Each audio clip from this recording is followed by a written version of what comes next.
Hi everyone, welcome to the preview for day 2 of Cheltenham 2025, and I'm recording this on Monday night.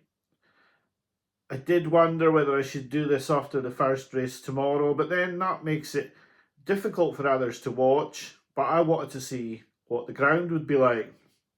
Now I've just started to get a little bit excited about Cheltenham being here. I was in the absolute fury yesterday, to be quite honest, about the decision of Lossiemouth going to the Mayor's Hurdle. In fact, I did spend a bit of time yesterday making a video where I felt like I was just going to put the case for the normal punter and how I felt most people felt about the decision to cowardly go to the Mayor's. I knew it was going to be a controversial video, and I felt that may just take away from my sort of focus on the festival. So I haven't put it up, but I do intend to make a video after the festival about it, and I will say that I hope desperately that this is the last time that this is allowed to happen, and that there's a cap put on this Mayor's race. But getting on with the video for day 2. Now, it will be difficult. We may have a bet on the first race, but it will depend if Copic de Board has won on day 1 or not. We have no other bets at the moment for Wednesday. And I have to admit that it's hard to make the videos because I sometimes change my mind. And then I look at the daily video and I say, wow, I didn't really say much about that horse, but now I really fancy it. And I feel like I've not really put anyone away, but I feel like I should have mentioned it. But if I do change my mind and I put a bet up, I'm sorry for anyone that's watched the daily preview and taken my view at the time. I don't think my view changes too much, but I don't like the fact that making the videos so early could sway things. And like I say, I'm making this on Monday night and it's for Wednesday. So I haven't seen what the ground could be like. But then people don't get a chance to watch the video if you make it too close to the racing. So I've waffled on enough now. I'll get on to my thoughts for the racing. And today I'm going to actually say what my selection would be no matter if I've got no bet. And I would imagine there'll be races where I don't have any bet, but I will say what my selection is, even if it's the favourite. And the first race on the Wednesday is the Turner's Novice Hurdle. Now, if Copic de Board has won on Tuesday, we will have money running on to Final Demand at 5-2. Both Copic de Board and Final Demand appear to be drifting a little at the moment. There seems to be a lot of support behind the New Lion. So just going through the runners, the New Lion has looked superb in his runs. A little bit of me doesn't believe it a little bit, and I'm not so sure the horses he's been beating have been really high quality. The reason I fancy Final Demand is not just the visual of his win at the DRF. I was mightily impressed with him at Limerick.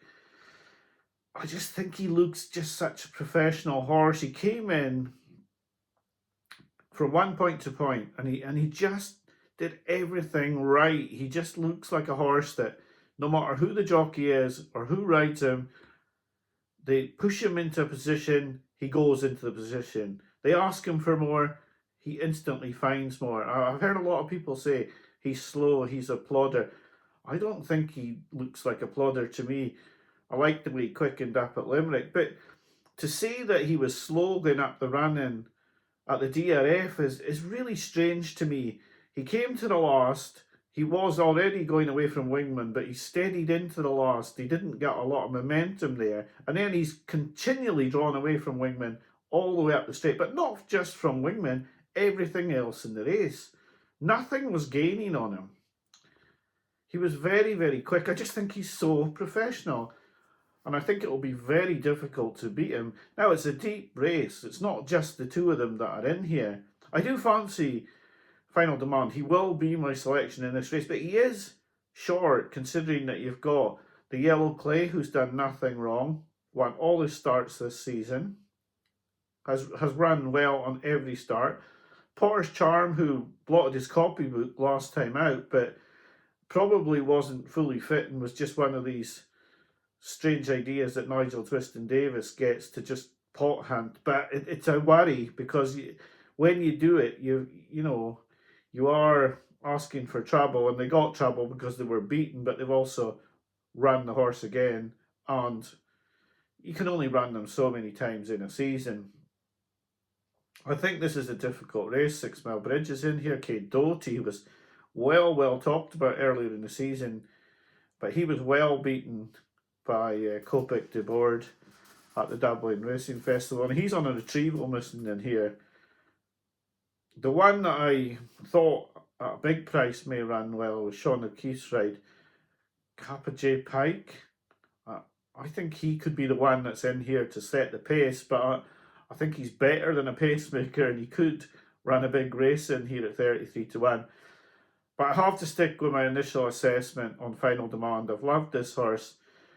Just the attitude he has, just the way he goes about his races. If I'm wrong and he's too slow and he can't win this race, fair enough, I'll take my medicine. I have to say I haven't backed him apart from in the double. I didn't get on at the fancy prices, but I did love him at the DRF, and I liked him at Limerick. And I think he'll just improve and improve and improve. I think he's a very, very good horse. But there are good horses in opposition, and it's not a gimme, and he's not a great price value-wise, but he is definitely a selection. So the selection for the first is Final Demand. In the Brown Advisory, I'm having to go with Ballyburn in this race. I love the way he powered away from Croke Park. Now, he's not going to be the fastest jumper in this race, that's for sure. But I think Croke Park jumps so well that he's going to make most horses look slow at their fences because he jumps impeccably. I am a little bit disappointed that he's not going in the novice chase, because I think even off top weight he may have jumped them silly in that race. But there are good horses in here against Ballyburn. Dancing City, I just think he needs it quite soft, in the soft or the soft to heavy sort of bracket to win. So I am slightly against him. There's been absolutely no money for Lecky Watson or Key de Bourbon in the last week, and that to me suggests that the Mallinjar don't really fancy these two to overturn Ballyburn. You've then got the Henry de Bromhead horse, who a lot of people are talking about, Gorgeous Tom. Now, I think he's a good horse, but I don't think he's going to trouble Ballyburn. That's my opinion. I think he'll be well topped up. I think he'll probably be backed, but for me, he's not one I have on my radar. Brighter Days Ahead will definitely prefer softer ground. I think the softer, the better for him. So how the ground's riding will be a factor for him. Stellar Story ran really well last time out, and a lot of people thought that he was tenderly handled, but I think they were trying to get him round with a view to getting his confidence back, and he flew in the final 200 yards and nearly caught Better Days Ahead. I think this horse will be overlooked. He's possibly the one I would look at as a bigger danger than some of the others at shorter prices. So for me, the selection is Ballyburn, but I would not be shocked to see Stellar Story run a better race than most people would imagine. The Coral Cup's a race that I'm struggling to work out. This bunting coming into the race for a gambling owner like Tony Bloom. And I don't know if it's money that's moved him. I would imagine not. I think the bookmakers have probably pushed this into favourite, just seeing that Paul Townend's riding. I couldn't back him at 6-1. If he wins, I have to let him go at that price. I don't think there's any value in that price. A couple of weeks ago, I talked about Be Aware being an absolute each-way steal for this race. I thought about putting this horse up.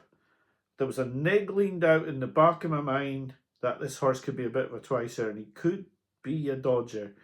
That he finishes second too often, and although he's looked like a surefire big handicap winner, I just wonder if he's going to dodge it and finish second. I think he's going to be definitely in and around the placings. I just wonder if he'll dodge it, and I couldn't back him either. Comfort Zone's been really well found in the market. I think he's too short now to be backing. In all truth, I know that when we did the joint videos with Smoking Cheltenham, that Steve really liked Comfort Zone, but he was 20 to 1, 16 to 1 then. He's 8 to 1 now, and yeah, the value has gone from that horse. I do like Impositoire. I think he's the one that I would probably put up as my selection at the moment, but I'm still not absolutely convinced I've got a final view on this race yet. I still think I may go in and have another look. There's two other horses that I looked at bigger prices were Sander Cleglan, who I think just may run well. He's run well at two previous festivals. He might be a big price at around 25 to 1. But the other one is Al Gasparo. Now, I think this horse will drift. Now, he won at Leopardstown last time out. He was a big price as well. He could be just one of these Gavin Cromwell horses who just continues to improve and continues to improve. And although the handicapper looks like he's got him, he hasn't got him. I would not be shocked if he ran a good race at the moment. But at present, I would say my selection would be Impositoire in the Coral Cap, with sort of mentions for Al Gasparo and for Sander Cleglan. I do worry that I might change my mind on this race, but at the moment, yes, the selection would be Impositoire. Now, I don't have a good record with Henderson and JP.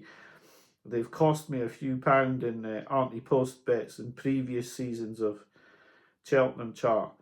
But now they're definitely going for the race. Nicky Conley went out for a handicap, as proved in the Betfair hurdle. This one's been saved. If you look at its back form, a lot of the horses in the races he's won or been placed in have gone up a lot in the handicap, and he's been kept especially for this Coral Cap. So I think he will run a big race, and he is the selection at present in the Coral Cap. In the cross country, I talked in one of the videos about Bastleton. He was a bigger price than he is now, and I'm shocked to see he's down to about 7 to 1. I certainly wouldn't want to get involved at 7 to 1. I think he's got his chance, but it's a bit short really to be getting involved now. There is a certain place where you think, okay, at 14, 16 to 1, this horse's value, but at 7 to 1, yeah, that's all dried up, and really you don't think he's better than a 10 to 1 shot, so enough's enough and you have to walk away. I think we're at that sort of point with Bastleton now. Stumptown, I think he's gone up too much in the weights. He's showed his hand. I don't think he's a 157 horse. He might be, but for me, I can't back him at the price he is off that rating. Galvin, a lot of people like Galvin. I'm still not convinced on him at the prices. I like Vanillier at the prices. He's getting a little bit short, but he's been backed, I think. I know people will be thinking some of my selections that yes, I love Cromwell and I like a lot of his horses. I do think Vanillier showed his cards a little bit last time out, but he didn't get a big rise in the weights. And I think this was always the plan. I think they were trying to keep him in behind Stumptown, get his weight down where Stumptown was just winning pots and winning prize money. And I think Vanillier has been aimed at this race, in my opinion.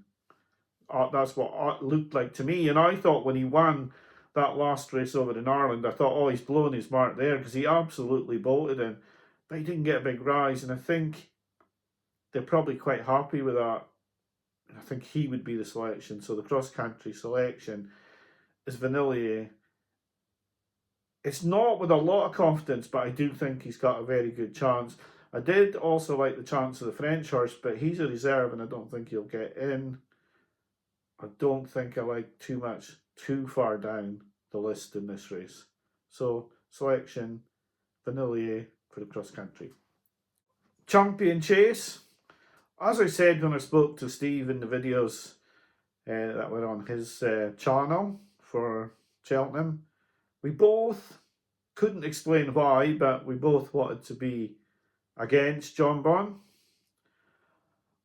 I have this feeling about Cheltenham this week. I don't know why, and I can't get out of my mind that I think there will be a poignant result this week. Now, whether it's going to be William Money winning the Supreme in the colours that Mikey O'Sullivan won the Supreme in on Marine Nationale, if it's going to be Marine Nationale winning the Champion Chase, which is entirely possible. There is a fairly decent chance that he could improve enough to win a Champion Chase, or if it's Mikey's brother winning the Kim Muir. I don't know, but I do think that it may happen. We may get the result that is very poignant at Cheltenham this season. It could be this race. I am against Jonbon. I can't explain why. I just feel he will get beaten. I don't know who will beat him. I do think Marine Nationale's got a chance. If I was given a free bet, I think I would put it on Founder 50. I'm very disappointed that Gaelic Warrior hasn't run here. I feel he's been poorly campaigned this season on a course he doesn't like, and I think when he comes back to Cheltenham, he will run a decent race if he runs in the Ryanair, but I feel after his Arkle win last season that I would have been quite happy to take him, even on the form he's shown this season in this race. But he's not there. I think at the prices at the moment, now he was a lot bigger. Founder 50 was 40s and 33s, and now he's only 16s and 14s. So the value has evaporated a little bit. I think with the 8 runners, he would be the each way selection Founder 50 at 16 to 1. But like I say, the value has gone a little bit, and I would not be surprised if Marine Nationale gave us the result that a lot of people would like to see. Although I have no sort of issue or axe to grind with Jonbon, I just don't think he'll win this race for some reason. I can't explain it. I just feel his form at the track. I don't know if it's the pace of the races at the festival. I just don't think he'll win. And I could see Marine Nationale winning, but the selection each way will be Founder 50. The Grand Annual, that's very tough as well. It is. They're all tough races at Cheltenham. There's no real sort of gimmies at Cheltenham. This is a tough race to pick apart. I think So Scottish is going to be absolutely lined up for this. He isn't the best of jumpers. If you have backed him and he is a plot, he's still going to give you a scare or two because he bulldozes through fences. He was heavily backed for a plate a few years ago, and he was running through fences. He just has no respect for a fence, and I do think he's a big opponent for most in here. I just can't be with him without jumping, but I think he's got a massive chance. I also think that the favourite, Unexpected Party's got a big chance. He's definitely been lined up for a repeat win in this race, and I wouldn't be surprised if he got it. I really would not be shocked if Unexpected Party won this race. I do think he's got a big chance. The horse that I looked up for this race and thought about putting up anti-post was Midnight. It is for Cromwell and Stone Walsh, claiming 3. I still think this horse has a big handicap in him. I think it could be this one. I really do think it could be this one. He will need to get into a good rhythm. I think, although I do like Unexpected Party, I think I would make Midnight is my selection. Whether he'll be a bet out of the bank, I'm not entirely sure, but I do think he will be my selection in the race. Although, if I put a bet up in this race, I would imagine it will either be Midnight It Is or Unexpected Party. I would expect to see Unexpected Party get backed, and then that would influence my decision to go with the other horse, because the lower they go, the less chance I feel I have of putting a bet on a horse who's already been backed. So yeah, selection midnight it is each way, but I also like unexpected party in the race. In the bumper, if you've gone in early, you're probably a little bit disappointed to see the two recent Willie Mullins winners, Copacabana and Game of Inches, win recently and very easily, both of them, both very taking. I think if you give me the choice of the two, I would just about take Copacabana, but then his price is very poor now with Patrick Mullins being on board, so Patrick's okay in the bumpers. I don't mind him in the bumpers, so I wouldn't put you off like that. But the price is poor at 11-4.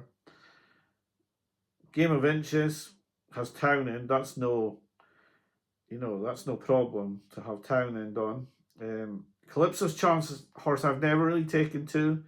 I don't know why. He keeps winning. He keeps beating the other horse of Elliot's that I'm usually on instead of him. He's done nothing wrong. Certainly the Mullins horses know what they're up against here, because Patrick rode this last time out. I think for me, and I've had my fingers burned on this race because I backed Wind Beneath My Wings for David Pipe. I do respect some of these British horses. No Drama this end, Fortune de Mare have got a chance, but I think my selection is going to be Bambino Fever for Jodie Townend. She is a very underestimated jockey. I like Jodie Townend on a horse if I back one. I think she's definitely no hindrance to a horse, and I shouldn't say this, but I would rather she was on than Patrick Mullins if I'm truthful. I like her on my horses. I think this horse has got good form from the DRF. I liked her debut as well when she won. She is a strong staying type. She will be running on when others have had enough.